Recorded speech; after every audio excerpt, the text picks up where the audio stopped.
Oi gente, tudo bom com vocês? Meu nome é Junior Costa e hoje eu vim aqui para fazer a primeira resenha do canal desse ano, que é do livro Harum e o Mar de Histórias. Esse livro aqui eu comecei a ler no dia 30 de dezembro e terminei agora no dia 1º. Eu sei que o livro é curtinho, mas por causa da virada do ano eu não li muito no dia 31, mas foi minha primeira leitura concluída. O autor aqui ele é conhecido principalmente pelo livro Versos Satânicos, que também foi publicado pela Companhia das Letras.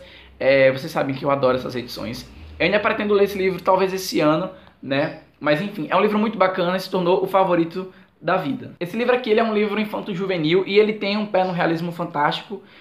O leitor consegue perceber isso logo nas primeiras páginas, quando o autor vai descrevendo ali o universo na qual ele está sendo criado, na qual ele está criando, né? O livro, eu vi alguns comentários no Scoob e aparentemente esse livro ele foi escrito durante a época em que o autor esteve exilado. E ele escreveu para o seu filho, já que a época na qual ele estava inserido, que foi ali década de 70 mais ou menos, era uma época de alta repreensão, né, de alta censura. Então ele acabou escrevendo isso aqui como uma forma de escapatória, talvez. Já posso adiantar para vocês que o livro ele é repleto de simbologias e metáforas que só leitores, amantes da literatura, amantes de boas histórias vão conseguir captar e de uma forma muito sensível que o autor conseguiu passar pra gente. Eu não falei, mas o autor ele é indiano e ele sabe muito bem como contar histórias. A trama do livro é o seguinte: nós vamos acompanhar essa cidade chamada Alephpay, que é a cidade mais triste do mundo. As pessoas elas não estão mais motivadas, elas não têm aparentemente mais motivos para sorrir. E a única fonte de alegria, a única fonte de prazer, a única fonte de, enfim, um momento ali de ócio que elas ficam e elas precisam ter alguém para contar uma boa história para elas meio que, enfim, desfocar um pouco disso, é através de um Rashid Khalifa. O Rashid Khalifa, ele é o pai do Harum, ele tem uma esposa e ele acaba contando histórias ao longo de todo o livro. Ele é muito conhecido por essas histórias e as pessoas ficam encantadas pela forma como ele vai passando esses acontecimentos fictícios ou não. O livro ele começa a desenrolar a partir do momento em que o próprio Rashid perde o dom de contar histórias. Então isso meio que afeta não só ele, não só o seu filho, mas também toda a cidade, porque as pessoas, entre aspas, dependem dele para ter uma fonte de prazer. E nesse meio tempo a gente vai acabar conhecendo alguns políticos que estão ali meio que em época de eleição, então eles meio que precisam que o Salman Rushdie, já que ele é a única personalidade influente ali, digamos assim, traga para ele uma certa boa aparência. Então, assim, os políticos contratam os serviços do Rashid para falar para a população que eles mesmos são bons e que eles estão aptos a governar aquela coisa toda. Lógico que o Rashid vai encontrar milhões de defeitos e ele vai dizer, não, isso aí tá meio errado. Mas, enfim, nesse momento que a gente acompanha essa talvez investida política no livro, a gente vai entrar no mundo fantástico que o Salman Rushdie vai criar pra gente, que é esse universo chamado Kahani. Kahani a gente sabe no final do livro que quer dizer história. E a gente entra nesse mundo paralelo junto com os personagens aqui. O Harum, ele fica, claro, afetado, né, pela forma como o pai dele perdeu esse dom de contar histórias e vai então em busca de soluções. Ele não acredita muito bem que aquilo realmente está acontecendo, que ele está entrando em contato com uma dimensão que ele não conhecia. E ele vai então conhecer diversos personagens bem pitorescos.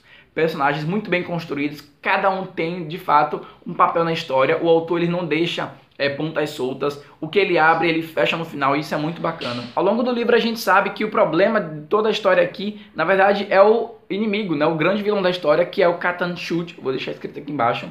Ele mora em Kahani, né, no lado, digamos, obscuro ali, e o objetivo dele é sujar as histórias, é sujar o mar de histórias.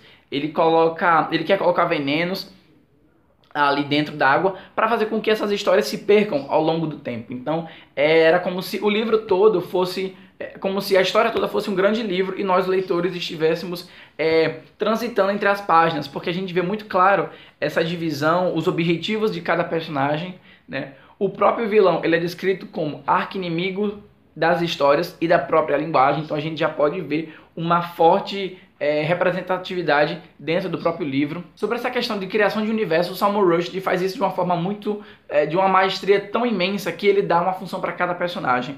Tem um personagem aqui que ele é o que o autor chamou de jardineiro flutuante, então o papel dele na história é limpar o mar de histórias, então ele desembaraça os fios que são, digamos, cada parte da literatura que nós temos hoje. Então o papel dele é altamente necessário.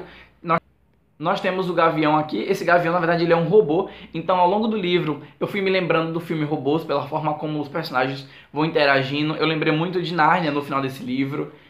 Talvez o autor tenha se baseado, enfim, nas histórias do C.S. Lewis. E o autor, ele usa o próprio universo criado para dar algumas alfinetadas. Talvez, né, a impressão que eu tive foi que ele queria meio que dizer... mostrar como a gente, no caso leitores de uma forma geral, acabamos de vez por vezes negligenciando a boa literatura, né? O que seria boa literatura? Os clássicos, talvez? Enfim, não sei, isso foi de cada um. Mas aqui na página 70 ele fala o seguinte: Zona Velha, a região do Polo Sul de Kahane é o universo onde eles estão. Era uma área onde quase ninguém mais ia. Havia pouca procura pelas antigas histórias que flutuavam por lá. Sabe como as pessoas são, disse ele. Querem novidades, sempre novidades. Para as histórias velhas ninguém mais liga. Assim, a Zona Velha tinha caído em desuso, mas acreditava-se que em todos os fios das histórias tinham se originado por lá, há muito tempo, numa das correntes que atravessavam o oceano em direção ao norte, vindas das nascentes ou fontes das histórias que, segundo a lenda, ficava perto do Polo Sul de Kahane. E se a própria fonte estiver envenenada, o que vai acontecer com o mar e com todos nós? Esse livro aqui, como a série Harry Potter, foi um livro que quando eu entrei em contato, eu não queria mais sair de lá. O mundo descrito aqui, construído pelo autor, ele é tão bem feito, ele é tão bem construído que você fica cativado logo no início, sabe? A gente quer ficar ali como personagem, e eu sentia isso quando eu li Harry Potter, né? Quando eu li o Harry Potter, eu tenho essa sensação de que Hogwarts é um lugar bom pra mim, é um lugar que eu me adaptaria muito fácil. Como eu falei no início do vídeo, o livro ele é repleto de metáforas e o autor ele vai comparar as histórias com malabarismo. Aqui na página 88 ele diz o seguinte: sempre pensei que contar histórias era como fazer malabarismos. É preciso manter uma porção de histórias diferentes no ar ao mesmo tempo e ficar jogando todas elas para cima e para baixo. E quando a pessoa é craque, não deixa cair nenhuma.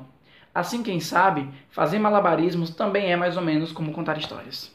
O autor também faz críticas ao totalitarismo, né? A forma como os políticos eles utilizavam da imagem que por vezes não eram verdades para meio que ludibriar toda uma população, toda uma gama de pessoas. Aqui na página 36, ele usa esse personagem, que é o Brilhantina, que é o político, acerca de umas coisas que ele vai fazendo ao longo da história, e ele diz o seguinte: o Brilhantina ficou uma fera quando o Rashid falou que não, eu não vou apoiar você porque você não é essa maravilha, né, essa flor que se cheira. E ele fala: absurdo, absurdo, as cláusulas do seu contrato são claras e cristalinas. Para mim, o senhor vai fazer o favor de providenciar apenas narrativas animadoras, otimistas. Nada de histórias lacrimejantes. Se quer moedas a tintilar, então trate de alegrar. Ou seja, se você quer receber dinheiro, você vai contar o que eu estou fazendo para você.